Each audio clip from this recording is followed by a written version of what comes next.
Assalamualaikum warahmatullahi wabarakatuh. Perkenalkan, nama saya Nur Fujianti dengan NPM 10221-230. Dalam rangka memenuhi tugas evaluasi akhir semester pada mata kuliah komunikasi bisnis dengan dosen pengampu Bapak Angga N. Prastian. Baik, di sini saya bekerja sebagai staf notaris dan PPAT. Jadi untuk pembahasan kedepannya saya akan lebih fokus dan concern mengenai produk atau jasa yang ditawarkan oleh notaris dan PPAT kepada klien, gitu ya teman-teman. Nah, yang perlu kita ketahui di sini, notaris itu adalah pejabat yang berwenang untuk membuat akta autentik dan memiliki kewenangan hukum lainnya.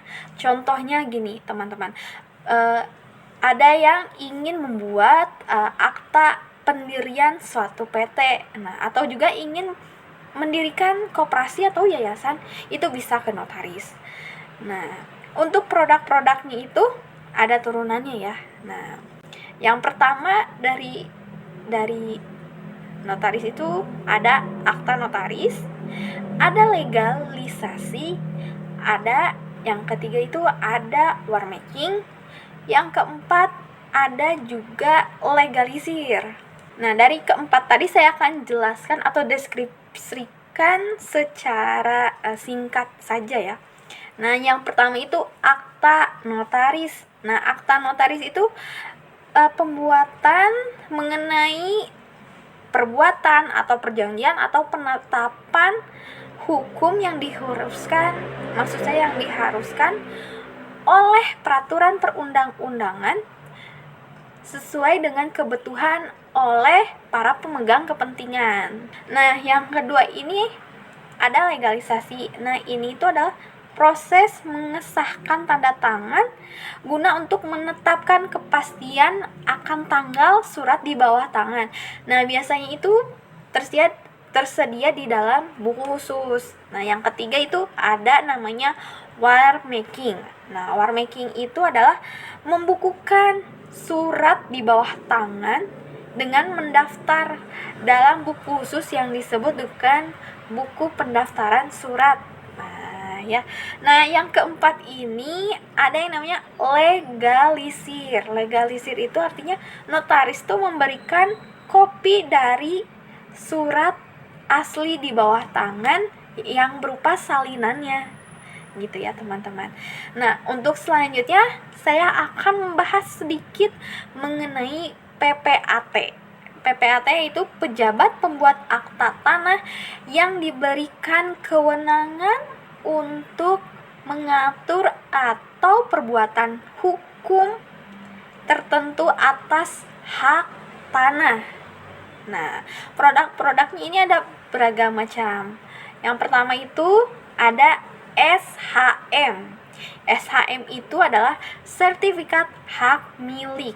Nah, biasanya ini sertifikat hak milik itu perorangan dan tidak memiliki jangka waktu.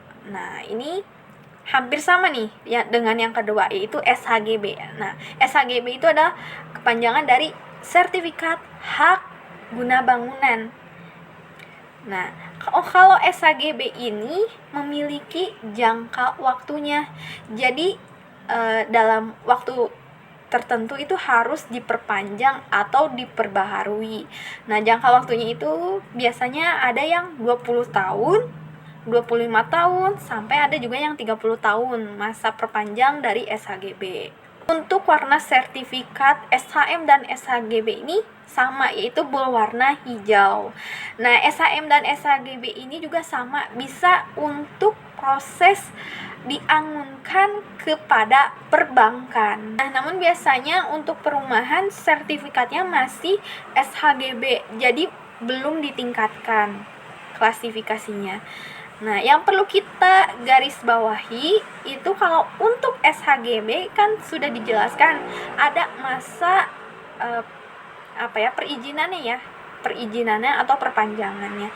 Nah, ini jangan sampai masa perizinannya habis, karena kalau misalnya secara sistem kalau SHGB-nya itu tidak diperpanjang atau masa berlakunya tidak diperbaharui, maka secara sistem itu tanahnya itu sudah menjadi milik negara. Jadi ini kita harus benar-benar konsen atas masa berlakunya.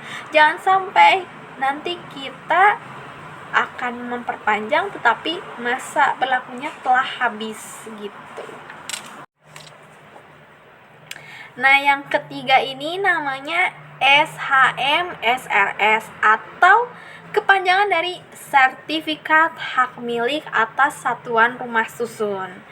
Nah, untuk sertifikat hak milik atas satuan rumah susun, misalnya kita hanya memiliki unit apartemennya, tapi tidak untuk tanahnya. Jadi kalau misalnya ada tanahnya itu, kayak misalnya fasilitas dari apartemen, fasilitasnya fasilitas bersama, terus parkirannya parkiran bersama, tempat basketnya tempat basket bersama, kolam renangnya kolam renang bersama. Lalu untuk tanahnya sendiri itu milik siapa? Nah, tanah dari bangunan apartemen itu milik developernya. Pemilik developer ini itu sertifikat dari BPN atau agraria berbentuknya apa? Berbentuknya SHGB. Seperti yang tadi saya sempat jelaskan, kalau yang namanya SHGB itu memiliki masa berlakunya atau masa perpanjangannya. Nah, kalau misalnya gimana nih kalau misalnya masa perpanjangan SHGB-nya itu habis? Nah, kalau misalnya habis, umumnya ini biaya untuk perpanjangan ke BPN atau agraria akan dibebankan kepada pemilik unit apartemen gitu. Baik, mudah-mudahan produk atau yang saya jelaskan itu meskipun sebagian dapat dipahami. Saya cukupkan sekian. Terima kasih. Wassalamualaikum warahmatullahi wabarakatuh.